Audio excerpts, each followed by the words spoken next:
Amakuru meza taragise? Turashima Imana bwe. Kubera iki mwaje ino mu Burundi? Ubwa mbere nagira maze shimira Imana yo yadushoboje kuba turiga. Kuva muri Australia gushika ngaha mu Burundi n'urugendo rurerure.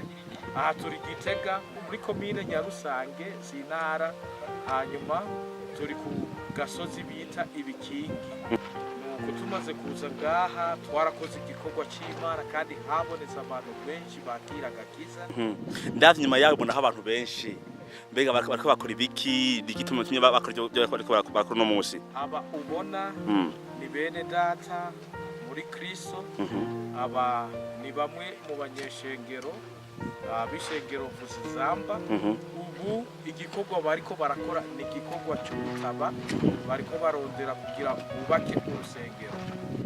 None kuvuze ko mwabwiye ubutumwa kumenga aho bari bumva ubutumwa mwabwiye ubutumwa nyabaki. Byukuri iki gihe n'igihe cyo kugira ngo abantu bakanguke uko ibihe byahise sibyo bihe biru. Ubutumwa twabwiye ababene data n'ubutumwa bwo kwizera Yesu Kristo no kwitondera ibyagezo by'Imana harimo n'isabato. Okay. None benshi muri byo barabwumvise canke babakiriye gute? Byukuri nagira nkubwire n'igitangaza cyane tumaze kuza ngaha twasanze hari abantu benshi abantu barenga 440 ndetse barenga 500 bari basimanye n'iyonka bwiza aho benshi bafashe ingingo yo kwakira agakiza k'Imana. Amen. None ko hari bamwe babwakiriye kandi hari abandi kandi bifuza kumenya kuno kuri mbego no mwanya nabo wabwira iki abandi atabaye abandi bamenye icyo nobwira abantu batarakira nagomba babwire yuko iki gihe turimo ari gihe cy'iherezo. Tugize iminsi tuvyiga tumaze kubona ibimenyetso byerekana kuza kwa Yesu Kristo kurihuza kuri hafi. Icyo gituma nobasaba yuko wese akwiriye gufata ingingo yo kwizera Yesu no kwitondera ibyagezo by'Imana. Na kare ijambo ry'Imana rivuga ngo nimwankunda muzokwitondera ibyagezo by'Imana. Burya ukwizera Imana cyangwa gukunda Imana bihuriye mu kwitondera ibyagezwe no kwizera Yesu Kristo. Ushobora kubitandukanya na gatoya. Hari umurongo duha ubishikiraze kuri ko bimeze uko? Hari umurongo ushobora kubaha usomye mu byahishuriye Yohana igice cya 14 ku murongo wa 12. Haravuga ngo aho ni kwihangana kw'abera bitondera ibyagezwe by'Imana no kwizera Yesu Kristo. Bisobanura yuko gukunda Imana kuba uruwera bihuriye mu kwitondera ibyagezwe no kwizera Yesu Kristo. None kuvuze abo mu cy'isabato none umuntu menya gute yuko ari umunsi w'isatu n'uyuhe n'igare tufashe ku minsi ya none tugezwe muri kino gihe? Umunsi w'isabato umunsi w'indwi kandi iki ni ikintu gikora abantu benshi. Umunsi w'Imana n'uwahe? Ni kubera iki abantu bita umunsi wa mbere w'iminsi indwi bakawita umunsi w'isabato, umunsi w'Imana? Abantu mu bwenge bwabo uyu munsi barazi ko aho bita ku munsi w'Imana ari umunsi w'isabato, maze bagaharura bahereye ku munsi wa mbere nk'uko ibintu bigenda muri iyi si, maze barashika ku munsi ugirindwa ari wo Sunday cyangwa Dimanche bakavuga ngo umunsi w'isabato. Ivyo mwabisomye hehe? Ivyo mwabisomye he muri Bibiliya yera ko Dimanche ari umunsi w'isabato cyangwa umunsi w'indwi? Bibiliya soma jewe inyereka ko Dimanche ari umunsi wa mbere w'iminsi indwi. Maranatha? Yes. Ninda bizi ko ari umunsi wa mbere w'iminsi indwi aduze ukuboko. Aduze ukuboko uzi ko ari umunsi wa mbere w'iminsi. Tumanure. None ni bande bazi ko ari umunsi w'isabato? Ko mutinye nimuduze amaboko. Nimba mwaravyigishije duduze amaboko, uyu munsi tugomba gusobanura icyo kintu. Duze amaboko. Nugira ubwoba nanje nari mu ndadubiza ukuboko. Reka tuje imbere. Nabonye ubwoba. Ubwo bwawe uje hageze. Kugira ngo tumenye umunsi w'indwi uwari we tubanza kuja mu gihe Yesu yarazutse. Ijambo ry'Imana ritubwira yuko Yesu yazutse ku munsi wa mbere, aho tushobora nko kubibona muri Matayo igice cya 28. Hanyuma ikindi dushobora kwifashisha ko turashobora no kwifashisha mu buzima bwa misi yose mu isi, uko wanashima isi barazi yuko umunsi wa dimanche ari umunsi wa mbere w'imisi, kuko iyo bahimbaza izuka rya Kristo barihimbaza ku munsi wa mbere w'imisi. Nuko rero isabato, ijambo ry'Imana rivuga yuko isabato ari umunsi ubanziriza umunsi wa mbere w'imisi, uwo muri iki gihe abantu benshi bita ngo ni wa gatandatu, ariko n'umunsi w'indwi niko ijambo ry'Imana ritubwira. None bitwaye iki nko mu gihe umuntu yoba asenga umunsi wose yishakiye? Ntacyo bitwaye? Biragitwaye, kubera ko by'ukuri ugiye kuraba ijambo ry'Imana ritubwira yuko isabato ari ikimenyetso cy'uko Imana ari umuremyi. Ibyo turashobora kubibona mu Kuvayo igice cya 20 uhereye ku murongo w'8 kugeza ku murongo wa 11. Usomye muri Ezekiel igice cya 20 ku murongo wa 12 no ku murongo wa 20, haratubwira yuko isabato ni ikimenyetso cy'Imana n'abantu bayo. Urumva yuko kwitondera cyangwa kuziririza isabato ni ikimenyetso cy'uko wubaha Imana, kandi ni ikimenyetso cy'uko wemera yuko waremwe n'Imana. Muri iki gihe kenshi abo bantu bize batubwira yuko tuva mu binyabuzima, bakatubwira yuko tuva mu nguge cyangwa tuva mu ngube, ariko twebwe abaremwe n'Imana turazi yuko tutava muri ibyo bikoko, tutava mu ihindagurika ry'ibintu, ariko twaremwe n'Imana, ariko ijambo ry'Imana ritubwira. Amen.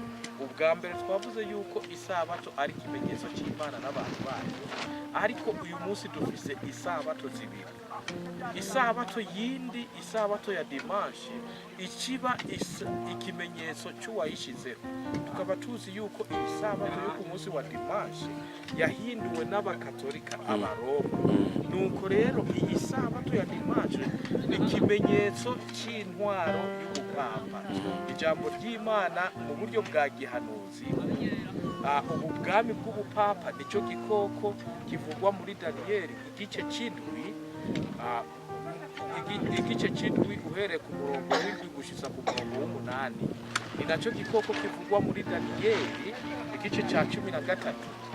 Ubw'ibyo ijambo ry'Imana ritubwira yuko tudakwiriye gusenga igikoko, kandi tudakwiriye no kwakira ikimenyetso cyacyo ariyo dimanche. Uwosenga dimanche na samedi hari icyo naho bimutwaye navyo asenze imisi ibiri. Nagomba mvuga ikintu kimwe, twebwe dusenga imisi yose, abantu b'Imana dusenga imisi yose. Dufata akarorero programme dufise, usanga mu gatondo dusenga Imana, no ku mugoroba tugasengera hamwe. Ariko hariho umunsi umwe wejeje ijambo ry'Imana ritubwira. Usomye umubare w'igice cya 23 uhereye ku murongo wa mbere, avuga yuko umunsi w'isabato ukwiriye kwama ari ikoraniro ryera. Nukuvuga ikoraniro ryera ni umunsi umwe wonyene w'isabato, nayo ugusenga dushobora gusenga imisi yose. Ikosa ni ari hamwe wofata ukiyumvira yuko umunsi w'isabato ungana n'umunsi wa dimanche, muri icyo gihe kizoba ari kosa rinini, kuko uzosanga ufashe isabato zibiri. Ijambo ry'Imana rivyiza gutambikiza no gukorera abami babiri, ibyo biragoye cyane. Ni ngombwa abantu bose bitondere isabato, nk'uko ijambo ry'Imana ribivuga ngo senge iyaremye ijuru n'isi n'ikiyaga n'amasoko y'amazi. Murakoze cyane. Agomvise akabazo ka nyuma ngomba ndababaze. None isabato yatanguye ryari, canke yari y'abayuda, canke izobana gushika Yesu canke byaraheze? Murakoze mwene data kuri icyo kibazo. Ni by'ukuri iki kibazo ni kibazo cyama kivugwa kenshi. Bamwe bakavuga ngo isabato ni y'abayuda, isabato ngo yararangiye, ariko iyo uravye ijambo ry'Imana icyo ritubwira, usomye mu Kuvayo igice cya 20 uhereye ku murongo w'8, havuga ngo wibuke kuziririza umunsi w'isabato, iminsi 6 ari ukora mu bikorwa byawe byose, ariko ku munsi ugira niwo sabato yanje jewe Uhoraho. urumva yuko isabato atari iy'abayuda nta nubwo ari iy'umuntu uwo ari we wese, ahubwo isabato ni iy'Imana. Nicyo gituma ari itegeko Imana yaduhaye kugira ngo twame dusiririza umunsi w'isabato. None rero isabato yatanguye ryari? Usomye mu itanguriro, burya hari umuntu yavuze ngo iyo ushaka guhisha ikintu ugihisha imbere y'umuntu. Ugiye mu ijambo ry'Imana muri Bibiliya ku rupapuro rwa mbere uhabona mu isabato. Muri itanguriro igice cya kabiri uhereye ku murongo wa mbere ugashitsa ku murongo wa gatatu, hatwereka yuko Imana yaremye byose mu minsi 6, umunsi w'indwi iraruhuka. Nuko ngo Imana ihezagira umunsi w'isabato iraweza. Ucubona yuko isabato yatanguye mu irema muri Edeni. Mu ndwi ya mbere y'irema isabato yari yabayeho. Nuko isabato ikirabandanya mu ijambo ry'Imana rivuga ngo kizokwama ari ikimenyetso hagati y'abantu banje, ngo uko urunganwe rwacu ruzogenda rukurikirana. Nuko rero isabato yamye Adamu na Eva bitondeye isabato, Abrahamu yitondeye isabato, Abel yitondeye isabato, Noa yitondeye isabato, hanyuma Daniel, Shadrach, Meshaki na Abednego bitondeye isabato, Isaka, Yakobo na abo bose ba Yosefu bose bitondeye isabato muri za Egiputa. Nuko rero ugiye kuraba isabato yamye ari ikimenyetso, kandi wamye ari umunsi abantu b'Imana bama bibuka yuko Imana ari umuremyi. Dusomye mu ijambo ry'Imana muri Luka 4 igice cya 16, muri Luka 4 umurongo wa 16 hacatubwira ngo Yesu yari afise akamenyero ko gusenga ku munsi w'isabato. No ku murongo wa 31 naho nyine haravuga yuko yari afise akamenyero ko gusenga ku isabato.